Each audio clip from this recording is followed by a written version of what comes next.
Good evening, my friends. As you have noticed, I'm going way down with the level of components on my bikes, and also you've been asking so much since the beginning of the channel about a budget mountain bikes, road bikes, fitness bikes, and so.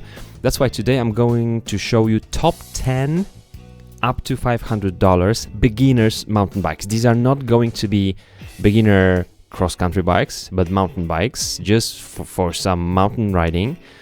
And these are top 10 I found. If you found something similar, let us know in the comments for sure, because of course there is more than these top 10. These are just not the brands that paid me to be shown here, to be featured, not at all.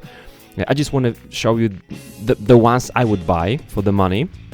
But just first off, I want to show you the brands which will not be featured. That's the Specialized. They don't have anything near $500 from their sport MT mountain bikes, and Cannondale is pretty close with their Trail 7 model, but still it's way over $500. You might find some models maybe on some in some sizes for $500 on sale in your local store, but I'm gonna be showing you featuring the retail prices. So this is something we're gonna look at the next time, because on the next episode I'm going to show you top, I don't know, 5 or 10 bikes for starting with cross country.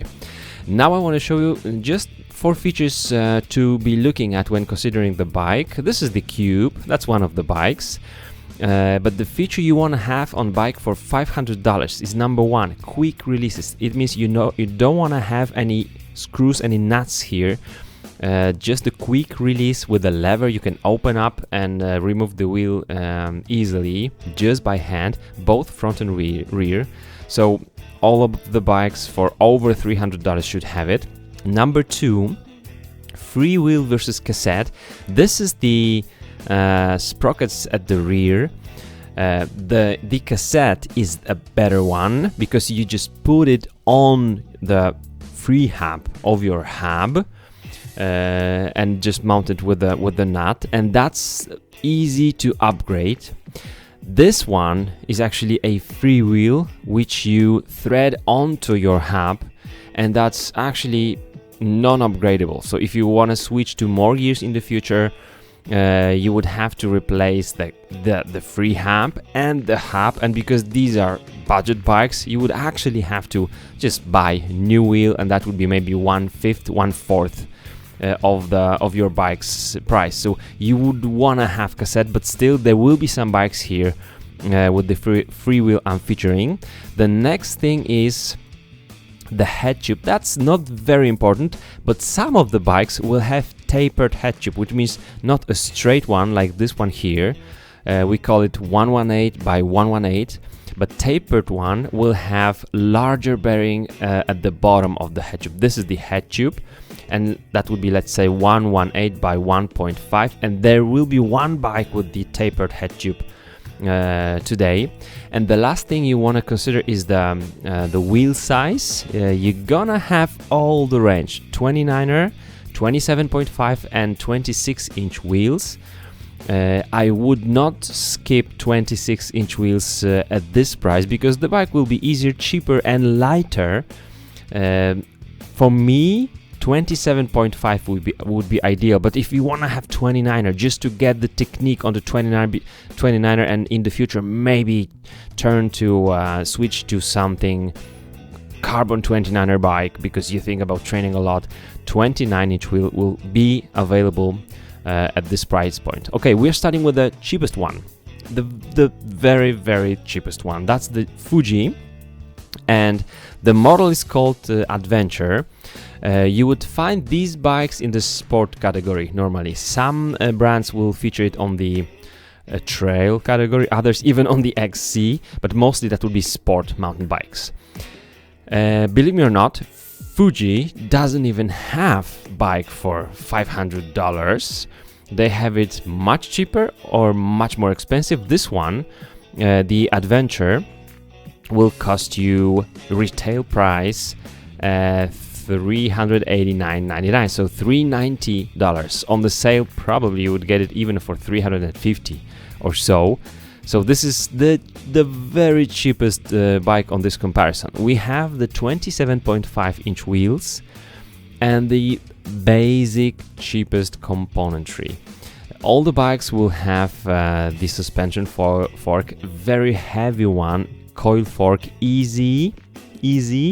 I mean, very simple, not made for performance, but it will be there. So it will take some bumps and smooth some bumps on the terrain. I would prefer a rigid one because it would be lighter, but it's okay to have such a fork. You can check out my video about cheap coil suspension forks. You will see the disadvantages of these, but anyway, it's there. This one will have the free wheel at the rear, which is not very good, and the cheapest possible Shimano tourney rear derailleur, which is not made for any terrain. On the bumps, it will sometimes allow the chain to skip off the sprockets. But since you're not gonna be using these bikes for performance, I mean, I won many MTB races on the bike which cost 1/3 of this price, or maybe much less than half the price. But this bike is not made for performance. Anyway, you can start your journey with mountain biking, and you can take the bike for even very high mountains. You have triple crankset here, and for some adventure riding, for some light mountain biking, it will be okay. So that's Fuji Adventure. All right. The second one is Scott Aspect. And what is good about Scott, I like it so much, is that they give you two options. You can have 29er or the 27.5. The 9 here means that this is the 29er. If there would be 7, that means that would be 27.5. This is a sweet bike. This bike will cost you about $500, so it's about $150 more expensive than the Fuji. Just decent frame. As you can see, all the frames here will have most of the frames will have the external cables, which is okay, very easy to maintain. I do like it a lot. It can even make the shifting better with the external, and you can go for 29 or 27.5. I would go for 27.5 because at this price level the components are cheap and thus heavy. So smaller wheels means lighter tires, lighter tubes, lighter rims, lighter spokes, lighter fork, so lighter bike. The bike could be almost a kilogram lighter from the 29er, and the spec is not great. You have 7-speed at the rear, and you're always looking at where's the cassette, it's here, and this is Sunrace CS, so most likely it is a cassette. Ask the seller when you buy the bike, but this is most likely CS cassette. On Shimano, CS will mean cassette. Sometimes it says here cassette, but then there is a symbol of a freewheel. So don't look at this, look at what it says here. The number of the speed is not that important for you guys. I was starting with 3x6, and I was doing the highest mountains in Poland and the steepest ones as well. So 3x7 will be just okay, but there will be more also on some other bikes. So this is the Scott Aspect 970. You can also buy it as a 27.5-inch wheels. The next one is Cube Aim. Nothing special about this bike. Also the cheapest rear derailleur, and this one I think will have also the freewheel at the rear. It says cassette Shimano CS, so that's cassette. This means number of the teeth. This number means how fast you can go, and this one how much you can climb, and 1232 is okay since you have the crankset with 3 chainrings at the front, which is okay. As all of the bikes, this one has aluminum frame, simple head tube. There will be one with tapered head tube, coil fork, and this is a 20. Is this 29? I think this is a 29er as well. EV. Where is it? Tires 2.1, wheels. Sometimes it's not that easy to find the info. Fork size 27.5. Okay, this is 27.5. And also you can also look at the travel of the fork. That's one of the features also to look at, because some forks will have 60 or 70 millimeters. And if you have 100, that's nice. It's nice to have 100 millimeters of travel. This is very cross-country-ish travel. All of this will be coil, so steel spring, but 100 is nice. So this is cube, and it will cost you about $500. Nice looking, different colors, cool design, just cool bike. Nothing special about this bike. The next one is GT Aggressor. It costs just straight sharp $500. Same has this one tourney. Yeah, the tourney. This derailleur is really bad. This is one of the worst components that Shimano has ever made, and it's there. So this is the absolute cheapest components from the brands you know, and they make quite good frames. If we look at the cassette here, let us see. Cog set Sunrays. It says Sunrays 1434. So that might be freewheel and not the cassette. I'm not sure about it, but just for you to know. If it's freewheel, it will be difficult to upgrade. But you know, guys, good news about these bikes is that I would actually recommend buying such a bike if you don't think about upgrading, if you just want to go sometimes to go for some mountains, or if you want to train a lot, do the training and get the fitness, and then just change the bike, or just join some team and get the team bike from your like local team. I mean, like local amateur team. It's possible. So you don't have to think about upgrading that much. You would only replace what doesn't work on the bike. And this one is I think this one is also 27.5, and this one has 80 millimeters of travel, so less. 7 speed at the rear, so 3x7, and this is 27.5 inch wheels. So that's GT Aggressor comp. It's okay. GT also is a known brand and makes just solid frames. The next one is Jamie's. They do have some very well priced bikes, especially I would say at the $1,000 range. This one is okay. As you see, the retail price is $569. Very similar components, 8 speeds at the rear. This is 29er. And there is even the weight of the bike. It has 100 millimeters of travel at the front, and that's basically it. It's also Shimano tourney, and the cassette is HG200. That means HG, not the CS. That might be the freewheel. Okay, but you know, between these bikes, I would actually go for the bike that I like the most in terms of the look. That would be important for me. So for me, from these would be maybe Scott Aspect or Cube. But there is one bike I would definitely prefer. Let's go further. This is Jamie's Durango A1. It's okay bike. Mongoose used to be more high, maybe not high end, but higher level.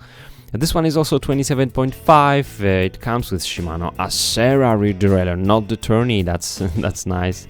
All these bikes here have disc brakes, but the cheapest disc brakes are not necessarily very good brakes. But at least you can replace these with other better brakes, because the fork and the frame will be disc brake compatible. So this is Switchback Expert, $500 or $499. Just cool bike if you like it. If that's what your local store has, it's okay to buy such a bike. Next one, Marlin Bilas Reach 27.5-inch wheels, very low components. It has the Sunray 7-speed cassette, maybe it's a cassette, but the bike is okay, good looking. The frame will be solid. One thing to also think about is all the mounts. Maybe you would like to have some racks on the bike, or maybe fenders. So check out the mounts, check out the eyelets. It's good to at least to know that such features can be there. As you can see, the welds are quite nice. It's got all the mounts you would need. So for some bikepacking, why not? You could take it for bikepacking. Yeah. So that's Bilas Reach 1. The next one is Orbea MX 1619. I don't like such names of the bikes so much. Shimano Tourney alloy frame, one cable is routed internally, disc brakes, this is 29er I think. Also 100 millimeters of the travel and the fork. Yeah, couldn't find it because wheels it says Match 1 ER20 19C. Shoot, and the tires also doesn't say. I think this is a 29er. I think so at least. It's also a good bike. They do make it in Spain. Interesting models. Many different colors. Yeah, why not? Wow, you've got so many colors here. Cool. Wow, this one is nice. This one is looking good. You would find the graphics for you here. So that's the Orbea MX 1619. And then this is like one model, but two different bikes. Trek Marlin, beautiful one. Also because they've made really killer pictures on the website. So Trek, good job. Then the lowest componentry, 29-inch wheels. Really nice looking. This is how the bike looks like. This is how you can use the bike for bikepacking or commuting. This is a good thing to have all the mounts. The performance bikes, especially carbon performance bikes, won't have these mounts. Why am I showing you two Marlins? Because this is 2019 Marlin 4, which will cost you less than $500, but also Marlin 6 2018 is now on sale and it will cost you just $519, so $520. It will have better components, so no tourney rear derailleur. It has the front one is okay. The rear one is Altus and it's cool. The crank is tourney, so 8-speed at the rear, and I think it's a freewheel also. It's not going to have, yeah, it's gonna have 80 millimeters of travel. I think all the 27.5 will have more travel than the 29ers here in this comparison. Trek Marlin, definitely that would be the bike to look at. And finally, my choice. Ta-da! That's the Vitis Nucleus V or 5. I think it's 5. Why so? You would say, Dan, it doesn't have disc brakes. Yeah, it has V-brakes, but it will cost you, that's 400 pounds, so it will cost you about $500, and it's got the best componentry, and it has tapered head tube here. Well, maybe it's not that important for you guys because right, if you are just riding lightly, you don't have that much power, this isn't that important for you, but it is there. It costs more money for the manufacturer to make a formed this one is mechanically formed frame. It also has a guide for a dropper post housing. That's interesting here, but it's got it, and it's got the V-brakes. The good news is this would be the bike I would upgrade. So if I just started my journey with mountain biking and I did like it and I did ride and I would start to ride faster, yeah, I would enjoy it. This bike could stay with me for longer because the frame will be cool. The dropper post would be awesome here, and also the frame is disc brakes ready, so it's compatible with the disc brakes. It's got the mounts for the disc brakes on the other side. The fork doesn't have. But probably the first upgrade on this bike for me would be the fork. So I would just get the fork, the air fork, some air fork like Manitou Markor I featured for you guys, and the disc brakes. The disc brakes like Shimano Diori. And that would be great upgrade for this bike. Otherwise, 2x9, pretty decent components. I do like it. You have clearance up to 2.4 tires, 27.5 wheels, and that's cool. I really do like this bike here. I'm just gonna show you how you recognize that this bike will be compatible with the disc brakes. You see, not this side. You see, there's no mounting here for the disc brakes on the fork, but I would replace it anyway. But we will find it on the frame. Just a second. So these are the pivots will stay on the frame. Doesn't matter. I don't care. SR Santor is a known brand, so it's of course it will be heavy. You see, these are the mounts. The commands won't be light, but will be good. These are the mounts. Man, maybe even the hub is already. Is it like 6-bolt mounting for the disc brakes? That would be amazing, really. If that was the case. I'm gonna just check out the front wheel. Will we see anything on the hub? Man, I think the hubs are already disc brakes ready.